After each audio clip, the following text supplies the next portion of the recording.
Careful of the cord.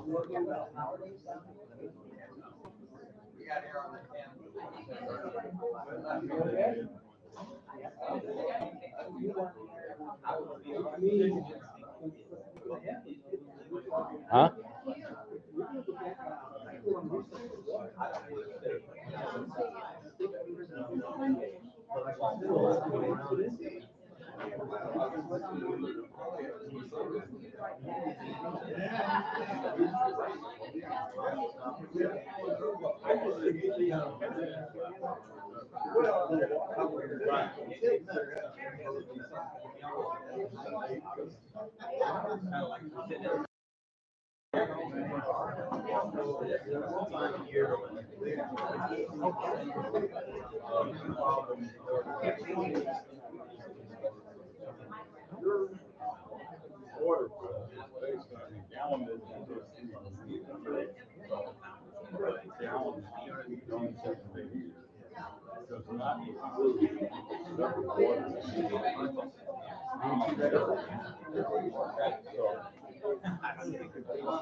Check one. Hey, folks. Good afternoon.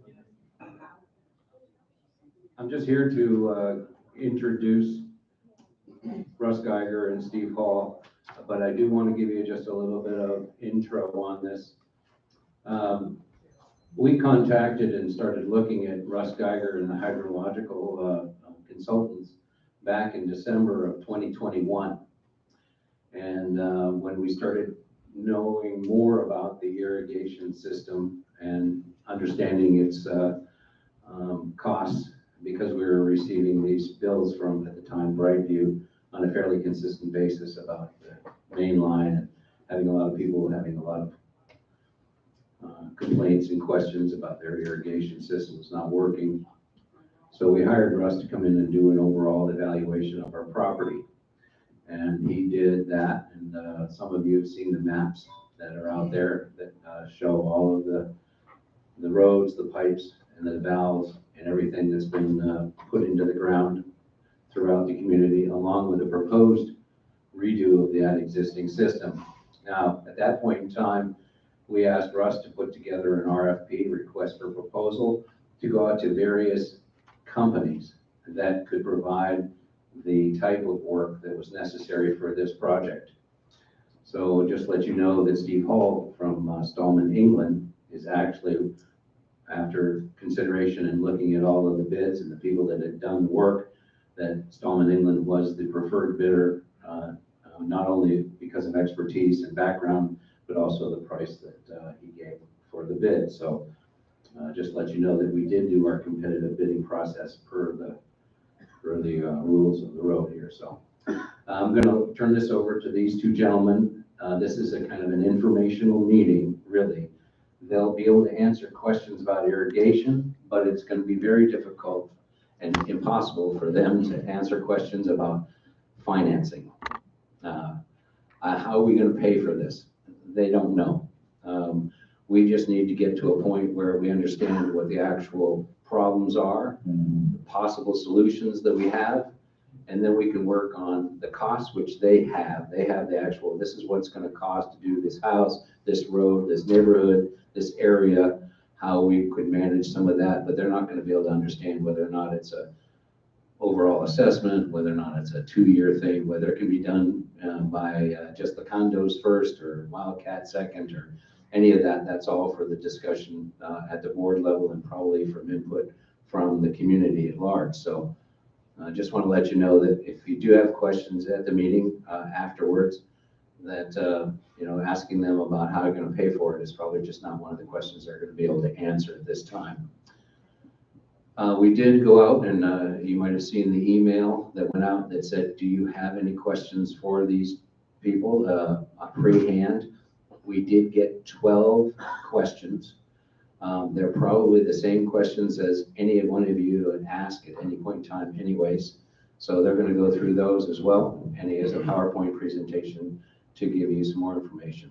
So without further ado, I'll send this over to Russ. Thank you, Mark. And thank you for Sterling Oaks having us out here today. Appreciate it.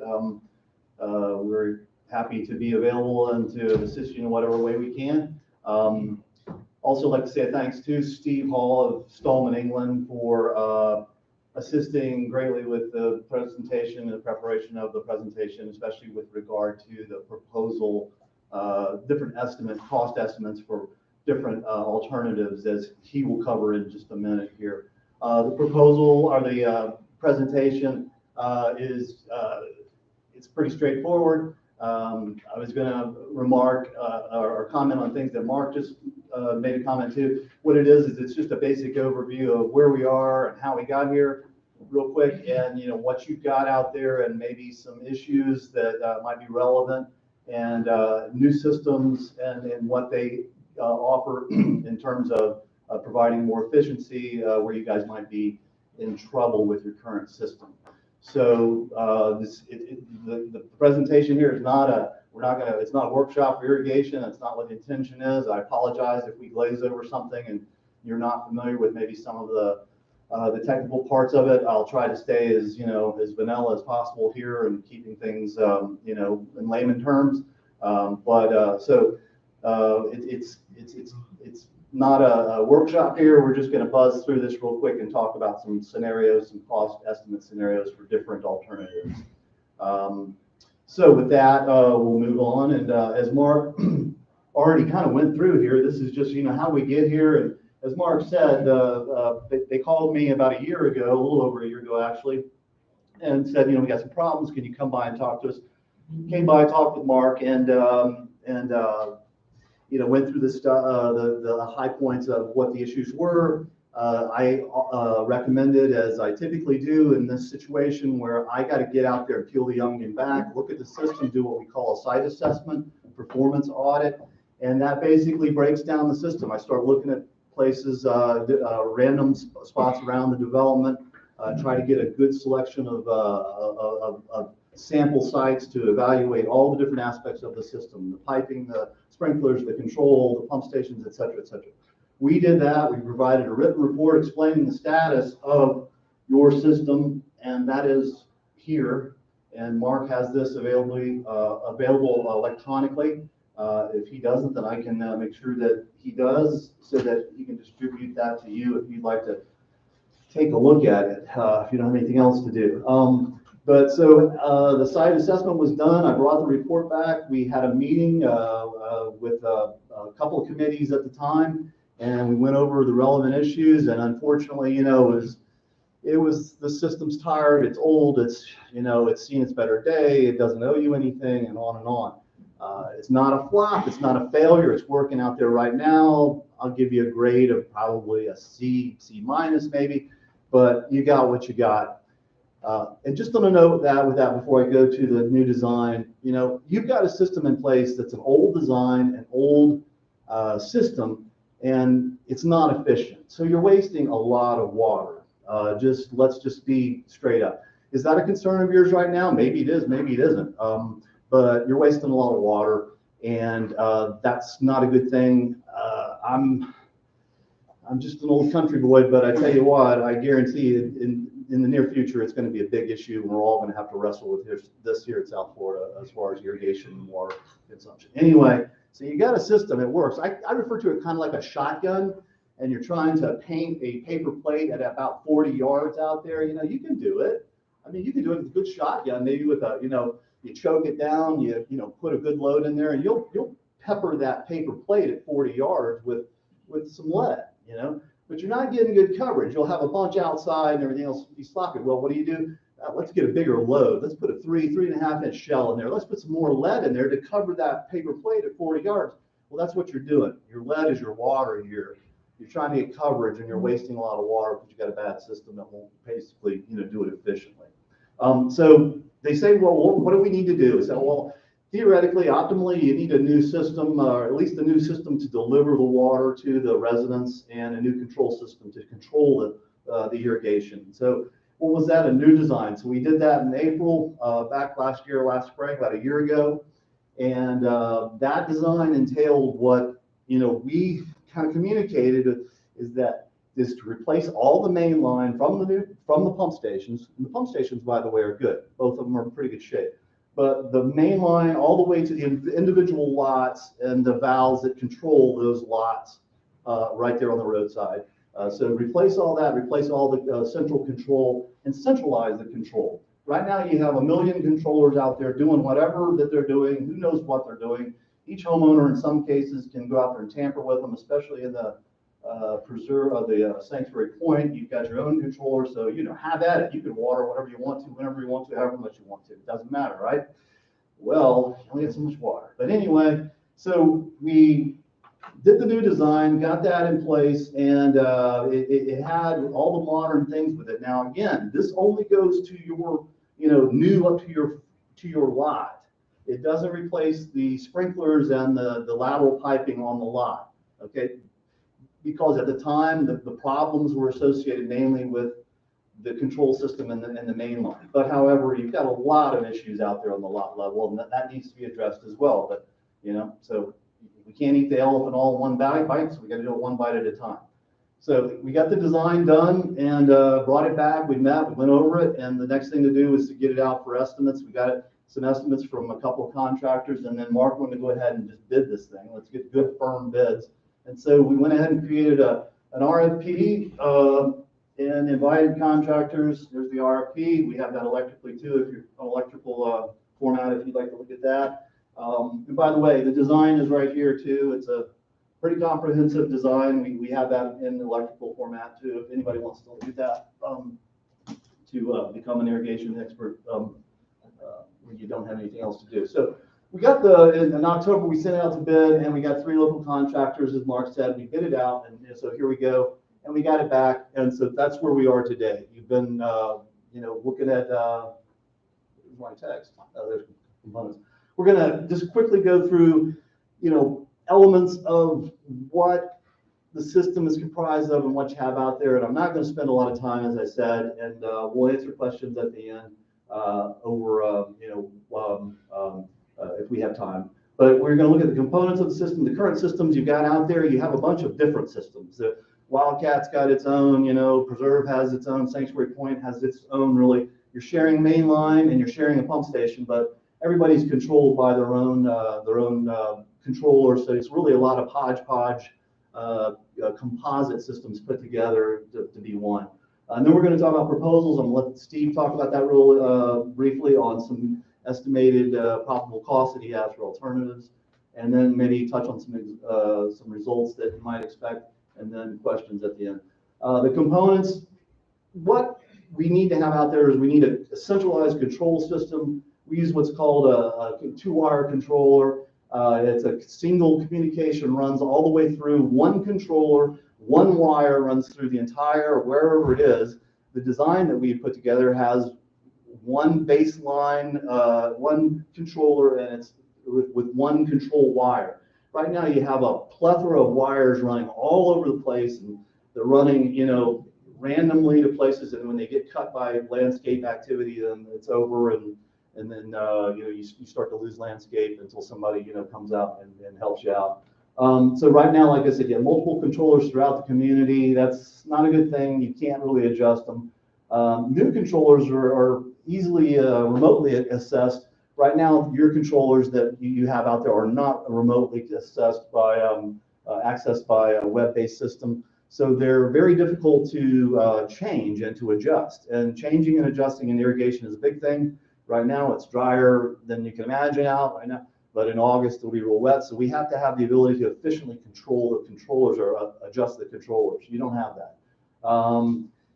Right now, as I mentioned, you've got a lot of stuff out there. You've got dysfunctional control systems with cut wires, with battery timers, with all types of, problems. I just drove around and I went through the neighborhoods, and I went into the preserve, and you go into the preserve, and the median that you've got there, 75, 80-foot median in the middle of the preserve, the entryway to it, there's no irrigation. It's not working. So I bet my money on it. It's probably a controller situation, a cut wire or something like that. But we found a lot of that back when we did the assessment. Flow sensors are something that you don't have that really would be a nice thing to have. They're on the new design, incorporated the new design. They do a lot of things to help you manage the flow of the system, to keep the pipes where they're not overloaded with too much flow, for the lack of better verbiage. They also will monitor the flow and will reduce accidents. If excessive flow happens in a pipe from a break, that the flow sensor will pick it up and will relay that to the controller and will shut it down. Right now, if you have a break, you don't have any flow sensing, and away it goes, and it just creates a new pond or a new swimming pool for a homeowner or a property right away. And it also, the flow sensors, they aid in the controllers with being able to program the zones and equal out their pressure demand, which prevents low pressure happening in other places. Rain sensors, you have some rudimentary rain sensors right now, and obviously what they do is important and pretty straightforward, but they the rain sensors on the new system will actually work very, very effectively at doing what they're supposed to do. The control zone valves, everybody or every group of homes has a green box out there, and there's a valve in that green box, and sometimes there's one valve for the green box, and it controls 3 homes, and that's not a good thing. But you've got that going on in a lot of places. Wildcat, that's a typical area where you have a lot of homes on one valve. I could go on for 15 minutes telling you how bad of a thing that is, and how inefficient that is, and how wasteful that is, and how terrible that is in terms of irrigation design, but I won't do it, but it's just bad. Let me just tell you, you want to have, a typical home sanctuary point. They have their own controllers, I mentioned before, and then they have 4 valves. Well, they're running the backyard on one valve and the shrub line on another valve, and so they split up the zones. On the Wildcat, you got 1 valve and it's running 3 houses. So you fire up the 1 valve and everything lights up. All 300 heads, all 75, 80 gallons a minute is going to town, and it's just about as reckless and inefficient in terms of irrigation design as you can possibly imagine. So these control valves, like I said, they distribute the water. They're typically located right in front of the home, the green valve box. I just mentioned, went on about the 1 and up, even more, up to 3 homes for one zone. Bad deal there. More about that. But the piping, the main lines, what you have in the ground right now are very old, and they're thin schedule pipe. And between that and then over the years, and probably running more water through them than what you should at a given moment, it just wears on them. So your main lines are getting old, and that's, I think, where you're seeing a lot of cost of ownership go for this current system that you have. So got main lines out there. We had recommended to replace those. The laterals or secondary pipes, they're only pressurized when the zone's running. In a lot of places, the piping is just too small, and I think the programming is too rough to where we're running too much water through too small pipes concurrently, and we're just getting pressure loss in a lot of places. The audit showed that what we did back last year, you don't have to be a rocket scientist to sit there and see low pressure when it's available or when it's obvious. The sprinklers you got out there, you got spray and rotors. The sprays are typically 8 to 15 feet. Most of the home sites have sprays on them. The rotors are mostly found in the larger areas, like common areas and roadside easements and stuff like that, 20 to 30 feet plus. You've got all your sprinklers out there, just in general, what's out there right now. It's not, it's not that it's terrible, but they're just, a lot of them are tucked into places that there's deflection happening, and you're just wasting a lot of water. There's a sprinkler head, and there's bushes all surrounding that have grown up over the years, and it's not doing anything, other than watering that immediate area and flooding that area, while the other area adjacent to it will get too dry. Okay, the current system that you have, I've just got a couple